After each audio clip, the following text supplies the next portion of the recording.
Գլուխ 9. Մուհամեդը ջիհադ է հայտարարում։ Ջիհադի լիակատար զարգացումը Մուհամեդի օրոք։ Մուհամեդի գաղթը Մեդինա որոշիչ դեր ունեցավ իսլամի պատմության մեջ։ Մեդինայում իսլամի մարգարեի մտածելակերպը կտրուկ փոխվեց, մասնավորապես շրջապատի անհավատ մարդկանց վերաբերող հարցերում։ Մեքքայում Մուհամեդը երբեք չէր խոսել ջիհադի մասին։ Սուրբ պատերազմի մասին նույնիսկ խոսք լինել չէր կարող, որովհետև նա չուներ ռազմական ուժ, իսկ հասարակության մեջ նրա համախոհները քիչ էին և թույլ։ Բայց Մեդինայում, որտեղ նա բանակ ստեղծեց, ղուրանական հայտնությունների հիմնական թեման ջիհադն էր ու թշնամիների դեմ պատերազմելը։ Մուհամեդի հայտնություններն ավելի էին զարգանում, ոգեշնչելով մուսուլմաններին պատերազմել։ Այժմ տեսնենք, թե ինչպիսին էր Մուհամեդի կյանքը Մեքքայում և Մեդինա տեղափոխվելուց հետո։ Մեքքայում քարոզչության միջոցով նա կոչ էր անում մարդկանց ընդունել իսլամը։ Մեդինայում նա սրի միջոցով ստիպում էր մարդկանց դավանափոխ լինել։ Մեքքայում նա ապրում էր քահանայի նման աղոթքի, ծոմի և երկրպագության կյանքով։ Մեդինայում ռազմական հրամանատար էր և 27 ճակատամարտ էր վարել։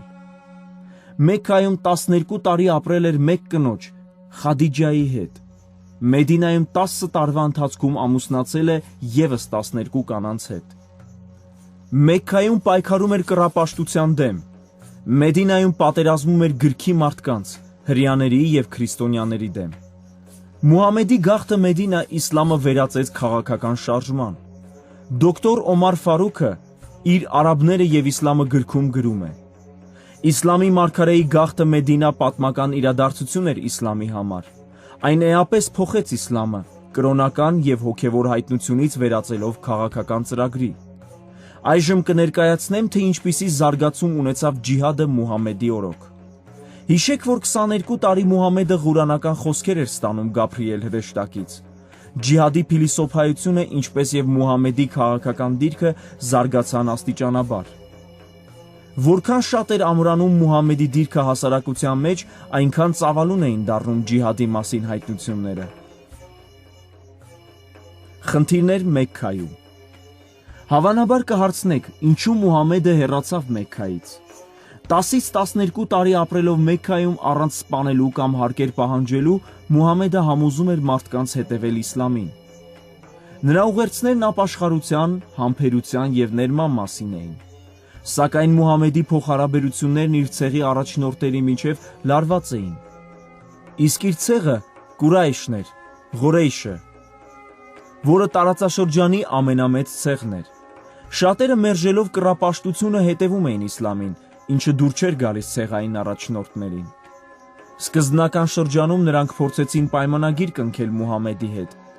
«Մենք քեզ թագավոր կդարձնենք», ասացին նրան, «միայն թե այլևս իսլամ մի քարոզիր։ Կամ եթե ցանկանում ես հարուստ լինել, մենք քեզ փող և դիրք կտանք Արաբիայի մեջ»։ Մուհամեդը, ով այդ պահին կանգնած էր իր մորեղբոր կողքին, պատասխանեց. «Ով իմ մորեղբայր, եթե նույնիսկ նրանք արևը բերեն և դնեն աջ ձեռքիս մեջ և լուսինը ձախ, ես չեմ հրաժարվի իմ հայտնությունից»։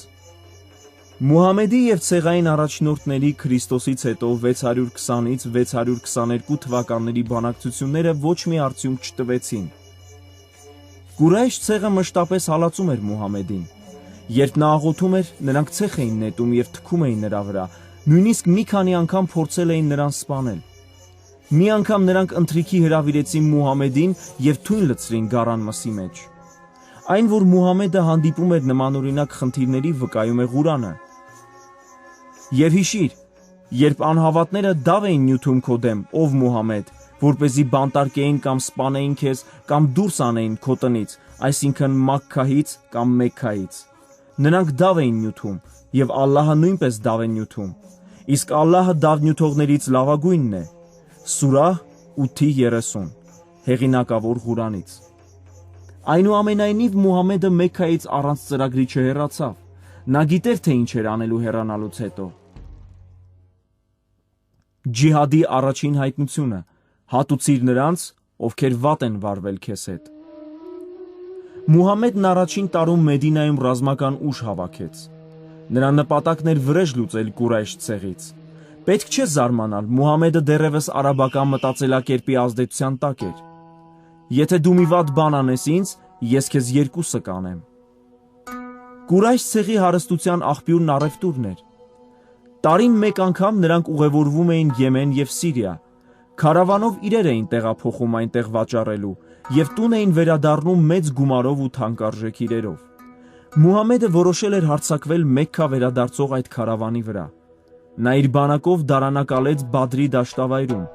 Սակայն քարավանի առաջնորդն իմացել էր Մուհամեդի դարանակալման մասին եւ բարեհաջող տուն էր հասել այլ ճանապարհով։ Ցեղի առաջնորդներն ուրախ էին, որ քարավանն անվնաս տուն էր հասել, սակայն որոշեցին դաս տալ Մուհամեդին Արաբիայում ցույց տալու համար, որ ոչ ոք չի կարող խաղանել Կուրայշ ցեղի հետ։ Մեքքայից նրանք բանակ ուղարկեցին Բադր կռվելու Մուհամեդի դեմ։ Ի զարմանս բոլորի Մուհամեդը հաղթեց սրի մատնելով թշնամու բանակը։ Բոլորը լսեցին այդ մասին եւ հասկացան, որ Արաբիայում ամենազորեղը ոչ թե Կուրայշն է, այլ Մուհամեդը, որովհետև պարտության էր մատնել ամենազորավոր ցեղին։ Ջիհադի երկրորդ հայտնությունը։ Նվաճիր քո տարածաշրջանը։ Այս հաղթանակից հետո Մուհամեդը հայտարարեց, որ Գաբրիել հրեշտակից նոր ուղերձ է ստացել եւ պետք է պատերազմի արաբական ցեղերի դեմ, հարկադրելով նրանց հպատակվել իսլամին։ Մուհամեդը հռչակեց. Արաբիայում չի կարող երկու կրոն լինել։ Արաբիան պետք է հպատակվի միայն իսլամին։ Մուհամեդն այլևս կենտրոնացած չէր հեթանոսների եւ կռապաշտների դավանափոխ լինելու վրա։ Այժմ նրա գլխավոր թիրախը հրեաներն ու քրիստոնյաներն էին։ Ջիհադի նմանօրինակ զարգացման համար հիմք էր Ղուրանի հետևյալ խոսքը. Պատերազմեք նրանց դեմ, ովքեր չեն հավատում Ալլահին, ոչ էլ վերջին օրվան, եւ չեն արգելում այն, ինչ արգելված է Ալլահի եւ նրա ավետաբերի Մուհամեդի կողմից, եւ նրանց դեմ, ովքեր չեն ընդունում ճշմարտության կրոնը, այսինքն իսլամը, պատերազմեք գրքի մարդկանց դեմ, հրեաների եւ քրիստոնյաների, մինչեւ չվճարեն ջիզյահը, հարկը, հոժարակամ հպատակվելով եւ ճնշված չզգան իրենց։ Սուրահ 9:29 հեղինակավոր Ղուրանից։ Առաջին հայացքից այս խոսքը դժվար է հասկանալ, սակայն ես կպարզաբանեմ այն։ Այս խոսքն ասում է, որ մուսուլմանները պետք է պատերազմեն։ Նրանց դեմ, ովքեր չեն հավատում Ալլահին, նրանց դեմ, ովքեր չեն հավատում վերջին օրվան, նրանց դեմ, ովքեր գործում են այնպիսի գործեր, ինչն արգելել են Ալլահն ու Մուհամեդ մարգարեն, գրքի մարդկանց դեմ, այսինքն հրեաների եւ քրիստոնյաների, ովքեր չեն ընդունում իսլամը որպես ճշմարտություն։ Մուհամեդը ժողովրդին ընտրության 3 տարբերակ առաջարկեց։ Առաջին, նրանք կարող են ընդունել իսլամի ուղերձը։ Երկրորդ, նրանք կարող են մնալ հրեաներ եւ քրիստոնյաներ միաժամանակ վճարելով հատուկ ջիզյահը, հարկը, որն ավանդականորեն գանձվում է տարին մեկ անգամ։ Երրորդ, նրանք կարող են մահանալ եւ ճնշված զգալ իրենց արտահայտությունն արաբերեն ավելի ազդեցիկ է հնչում։ Արաբերեն ճնշված նշանակում է ստորացված հպատակություն, այսինքն վախից կուչ եկած ավելի մեծ իշխանության առջև։ Եթե ինչ-որ մեկը հրաժարվում է ստորացված հպատակությունից, ապա նա պետք է ընտրի մահը։ Ըստ Մուհամեդի մեծամասնությունը կընդուներ իսլամը, հարուստ անհավատները բարձր հարկեր կվճարեին, իսկ մնացած մարդիկ հարկադրաբար կգնային պատերազմի։ Հարկահավաք մեր օրերում։ Հարկը միայն հին ժամանակներում չէր, որ հավաքվում էր քրիստոնյաներից։ Եգիպտոսի մոլեռանդ խմբավորումներն այսօր էլ պահանջում են, որ քրիստոնյաները հարկ վճարեն։ Նրանց անդամներն այցելում են քրիստոնյաների տներ եւ բացատրում. դուք քրիստոնյաներ եք, իսկ մենք մուսուլմաններ։ Սա մուսուլմանական երկիր է, եւ մեր գործը իսլամի օրենքը գործադրելն է։ Օրենքն ասում է, որ դուք երկու ընտրություն ունեք, կամ պետք է դավանափոխ լինեք եւ ընդունեք իսլամը, կամ մնաք ձեր հավատքին։ Ոչ մի խնդիր չկա, եթե ընտրում եք մնալ ձեր հավատքին, ապա այդ դեպքում դուք պետք է տարին մեկ անգամ հարկ վճարեք իսլամական իշխանություններին։ Եգիպտական կառավարությունը չի հավաքում այդ հարկը։ Անկախ խմբավորումներն են ստանձնել դրա պատասխանատվությունը, քանի որ կառավարությունը չի զբաղվում դրանով։ Եվ այդպես նրանք քրիստոնյային ներկայացնում են այն հարկի չափը, որը պետք է վճարի։ Քրիստոնյայի եկամտի համեմատ այն զգալի գումար է կազմում։ Հնարավոր է, որ քրիստոնյան այդ պահին չվճարի եւ ասի. այժմ ես այդքան գումար չունեմ։ Մի քանի օր ժամանակ տվեք։ Նման դեպքում ծայրահեղականները կհեռանան եւ կվերադառնան մի քանի օրից։ Քրիստոնյան կարող է եւս մեկ շաբաթ ժամանակ խնդրել։ Նրանք կրկին կգնան եւ կվերադառնան մեկ շաբաթից։ Բայց եթե քրիստոնյան այս անգամ էլ չվճարի, նրան այլևս հնարավորություն չի ընձեռվի։ Համոզված եղեք, որ ծայրահեղականները կվերադառնան եւ կսպանեն քրիստոնյային։ Ես եգիպտացի քրիստոնյա ընկեր ունեմ, ով պրոֆեսոր է Միացյալ Նահանգների համալսարաններից մեկում։ Նրա երկու եղբայրները, որոնցից մեկը բժիշկ էր, իսկ մյուսը դեղագործ, ապրում էին Եգիպտոսում։ Երբ ծայրահեղականները եկել եւ հարկ էին պահանջել, նրանք հրաժարվել էին վճարել, ինչի համար երկուսն էլ սպանվեցին։ Սա կատարվել է 2 կամ 3 տարի առաջ։ Ջիհադի ֆինանսավորումը։ Անհավատներից արկեր գանձելը Մուհամեդի համար գումար ձեռք բերելու միջոց էր, բայց նրա եկամտի գլխավոր աղբյուրը պատերազմի ավարն էր, ինչպես որ նավթը Պարսից ծոցի երկրների համար։ Նրանք չէին զբաղվում գյուղատնտեսությամբ, առևտրով կամ գործարարությամբ, այլ միայն պատերազմում էին։ Նրանց եկամտի որոշ մասը գոյանում էր ստրկավաճառությունից։ Ներխուժելով թշնամու երկիր, նրանք սպանում էին տղամարդկանց եւ գերեվարում կանանց ու երեխաներին։ Այդ ժամանակ արաբական անապատը հայտնի էր որպես ստրկավաճառության վայր։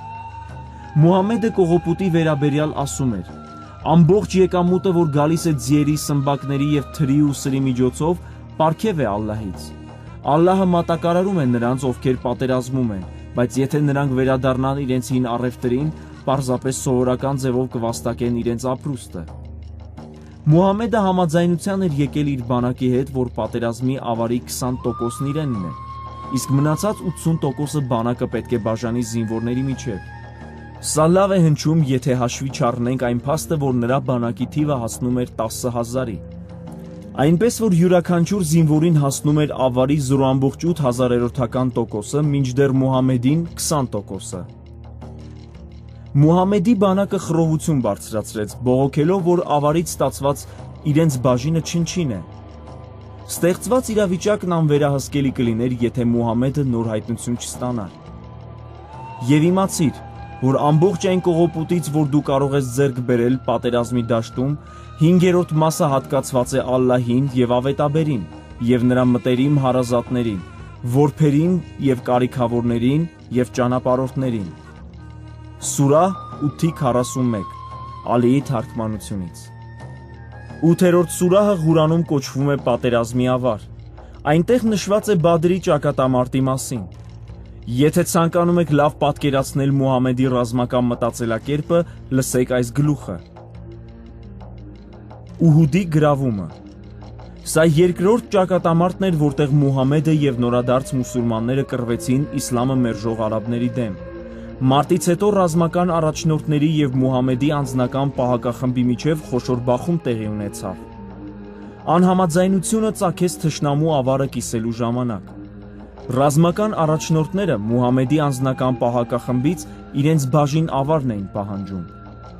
Եթե մենք չկռվեինք, հաղթանակ չէր լինի, ասացին նրանք։ Մուհամեդն ստիպված էր լուծել այս խնդիրը։ Նա պատվիրեց հավասարապես բաժանել ճակատամարտից ձեռք բերված ավարը։ Հունեյնի գրավումը։ Պատմաբան Իբն Հիշամը մասնավորապես գրել է Հունեյնի գրավման մասին։ Մուսուլմանական ռազմական ուժերը պարտություն կրեցին, քանի որ մարտը դեռ չավարտած շտապեցին կողոպտելու թշնամու ունեցվածքը։ Այդ ժամանակ դարանակալած թշնամին հարձակվեց եւ պարտության մատնեց նրանց։ Այնուհետև Մուհամեդ մարգարեն իր զինվորներին քաջալերեց ասելով, որ յուրաքանչյուր զինվոր իրավունք ունի կողոպտել միայն այն մարդուն, որին ինքն է սպանել։ Վարձու զինվորներ։ Դոկտոր Սոլոմոն Բեշիրը գրում է, որ պատերազմի համար Մուհամեդն այլ ցեղերից վարձում էր մարդիկ, որոնց վճարում էր ռազմական ավարով։ Երբեմն արաբական ցեղերը մարտերի ժամանակ միանում եւ սատարում էին Մուհամեդին։ Այս ցեղերը մուսուլմանական առաջնորդների հետ նախապես պայմանագիր էին կնքում իրենց հասանելիք ավարի համար։ Ջիհադի համար միջոցներ հավաքելու այս մեթոդը շարունակվեց նաեւ Մուհամեդից հետո։ Իսլամի երկրորդ առաջնորդը Ումար իբն Ալ-Խաթաբը հայտնի է իր բազմաթիվ նվաճումներով։ Այս առաջնորդը այլ ցեղերի հետ նույնպես պայմանագիր էր կնքում հանուն իսլամի պատերազմելու համար։ Մուհամեդից հետո Ջարիր բեն Աբդուլլահը եկավ մուսուլմանական երկրորդ առաջնորդի Ումար իբն Ալ-Խաթաբի մոտ եւ հարցրեց. Եթե ես իմ մարդկանցով գնամ Իրաք եւ պատերազմեմ հանուն իսլամի, կարող են վերցնել ավարի 25%-ը։ Ումարը համաձայնեց։ Նա մուսուլմաններին հասույթ խոստացավ նվաճված ժողովուրդներից։ Ալլահը մուսուլմաններին աշխարհ բերեց, որպեսզի նվաճեն աշխարհը, իշխեն եւ բնակեցնեն այն։ Եթե որևէ ազգ ընդդիմանա Ալլահի կամքին եւ հրաժարվի մուսուլման դառնալ, ուրեմն նրանք կլինեն մուսուլմանների ստրուկները եւ հարկ կվճարեն իսլամական իշխանություններին։ Այդ ազգերն օրնի բուն կաշխատեն, իսկ եկամուտը կստանաք դուք։ Ջիհադի վերջին հայտնությունը՝ նվաճիր ամբողջ աշխարհը։ Ջիհադն իր զարգացման վերջին փուլում այլևս տվյալ տարածաշրջանի ազգաբնակչության դեմ չէր, այն սկսեցին իրականացնել աշխարհի տարբեր երկրներում։ Այդ ամենի հիմքը Մուհամեդի ստացած վերջին հայտնությունն էր։ Պատերազմեք նրանց դեմ, որ այլևս չլինի ֆիտնա, անհավատություն եւ բազմաստվածություն, այսինքն Ալլահից բացի ուրիշներին երկրպագելը, եւ կրոնը, երկրպագությունը լինի միայն Ալլահի համար ամբողջ աշխարհում։ Սուրահ 8:39, հեղինակավոր Ղուրանից։ Մուհամեդը իր հետևորդներին ասում էր. Ես լսեցի, թե ինչպես Ալլահի մարգարեն ասաց. Ալլահի անունով պատերազմիր բոլոր ժողովուրդների դեմ, այնքան, մինչև նրանք ասեն, որ Ալլահից բացի Աստված չկա, եւ որ ես նրա մարգարեն եմ, եւ ով որ կասի կփրկի իրեն եւ իր փողը։ Մուսուլմաններն անմիջապես գործի անցան։ Արաբիայից դուրս նրանք ջիհադ սկսեցին ասիական, աֆրիկյան եւ եվրոպական մի շարք երկրների դեմ, որոնք կազմում էին այդ ժամանակվա ամբողջ աշխարհը։ Ընդհանուր առմամբ Մուհամեդն անձամբ վարել է 27 ճակատամարտ, իսկ իր բանակին պատերազմ է ուղարկել 47 անգամ, մոտավորապես տարին 7 անգամ։ Մուհամեդը չմահացավ մարտի դաշտում։ Քրիստոսից հետո 632 թվականին նա մահացավ երկարատև տենդից։ Ամփոփում։ Իսլամի արունոտ պատմությունը մենք լավ կհասկանանք, եթե դիտարկենք նախաիսլամական ժամանակաշրջանի արաբական մշակույթը։ Քանի որ արաբները զգացմունքային էին եւ ագրեսիվ, անհամաձայնություններն ու տարակարծությունները հաճախ ահաբեկչական գործողությունների պատճառ էին դառնում։ Իսլամը թշնամու ունեցվածքին տիրանալու իրավունք տվեց։ Եվ դա պատճառ դարձավ, որ արաբական ցեղերի մեջ իշխանության համար պայքարն ավելի ուժ գնանար։ Միմյանց վրա հարձակվելու փոխարեն այժմ նրանք հարձակվում էին այլադավանների վրա։ Սկզբնական շրջանում Ումավիա եւ Հաշիմի տոհմերի միջև հաճախ էին կռիվներ ընթանում, չնայած որ երկուսն էլ Կուրայշ ցեղից էին։ Արաբական մշակույթը պատրաստակամությամբ ընդունեց ջիհադի փիլիսոփայությունը, որի հայտնությունը ստացել էր Մուհամեդը։ Մոտավորապես 22 տարի Մուհամեդը ղուրանական խոսքերի տեսքով ջիհադի վերաբերյալ հայտնություններ ստացավ։ Հայտնությունների այս հաջորդականությունը ջիհադի վերաբերյալ նոր գաղափարներ էր տալիս։ Առաջին.